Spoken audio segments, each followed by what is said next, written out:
Yo, magandang umaga o gabi man sa inyo mga kasulid. Nandito naman si Jerx Cabanag, ang yung stress reliever, diba? Ngayon mga kasulid, syempre nandito na ako sa amin. No? Kita nyo naman, diba?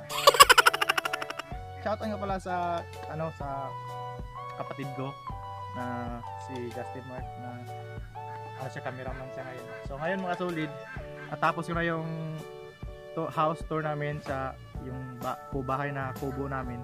So ngayon naman pakita ko sa inyo yung mga halaman namin kasi yung mama ko plant lovers talaga. So yung papa ko nag-collect sila ng mga ng mga halaman dito sa amin, dito sa probinsya namin, kasi dito sa probinsya namin maraming halaman. So hindi mo kailangan bumili o magbili sa online dahil dito sa amin punta ka lang sa gubat, marami ka na makuha sa halaman sa mga solid. So ngayon pakita ko sa inyo, let's go. So yun mga solid, ito na yung papakita ko sa inyong halaman. So let's go.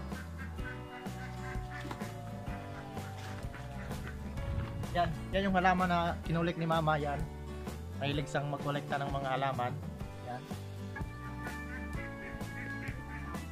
Yan pa. At saka doon yung may anong tayo, di ko alam kung anong Tagalog, basta yan, halaman yan, ang mga flowers yan, at saka flowers, at saka marami pa dito, mga solid, at saka meron pang puno, yan, amin yung puno dito, yan malapit sa bahay namin.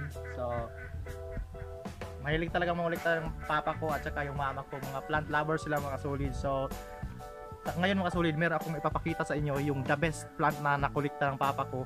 Tatlo to nakolekta niya kasi sobrang ganda mga kasulid. Grabe, hindi ka magsisisi kung makikita mo to, kaya manood ka lang sa vlog na ito kasi ipakita ko sa yung giant na giant Manalo plants. Tinatawag itong Manalo plants kasi sobrang laki mga sulit at sobrang ganda yung pagka-form nila ng halaman na to, sulit go. Yan, may flowers pa dito. Yan, bahala na, basta pangit yung bahay, basta yung paligid mo sobrang namang ganda, di ba? Yaman sa ganda eh. Let's go. Yan, ito yung maliit na tinatawag na Manalo plants. Maliit pa yan, maliit. Yan, nalagaan. Yan, nalagaan yan nila mama, papa. Yan, kinulik na nila galing sa gubat. So let's go. So ito yung ipapakita ko sa inyo mga kasulid, yung the best giant Manalo plants. Grabing sulit to mga kasulid. So in 1, 2, 3, let's go. So ito na, di ba?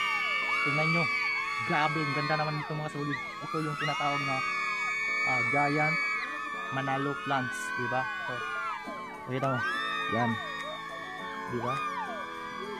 Meron pa dito, yan, talagang giant Manalo plants. Kasi tinatawag yung Manalo kasi sobra talagang ganda mga kasulid. Grabe yung formation ng plant na to. Nakuha nila papa to sa gubat.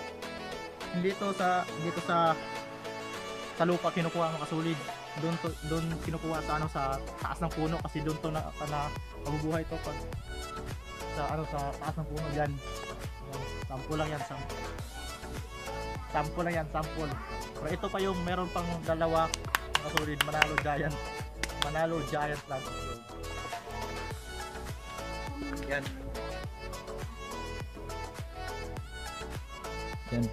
Ito. Grabe to, at saka yan mga kasulid. Yan.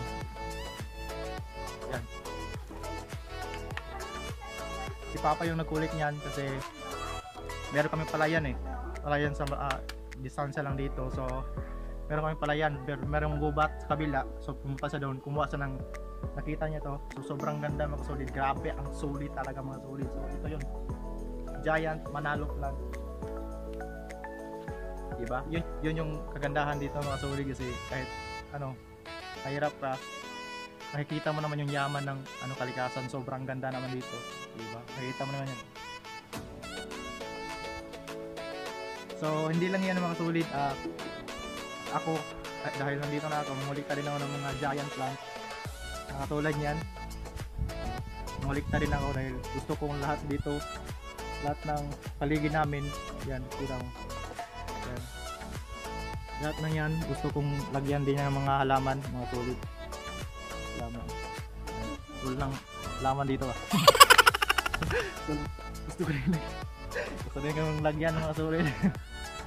So yun lang mga solid. Yun yung paligid namin. So maraming salamat po sa pagbisita sa channel ko. Sana kung bago ka lang sa channel ko, huwag mong kalimutang mag-subscribe, diba? Para ma-update ka naman sa mga bagag kang video, diba? So maraming salamat po mga sa inyong lahat. God bless.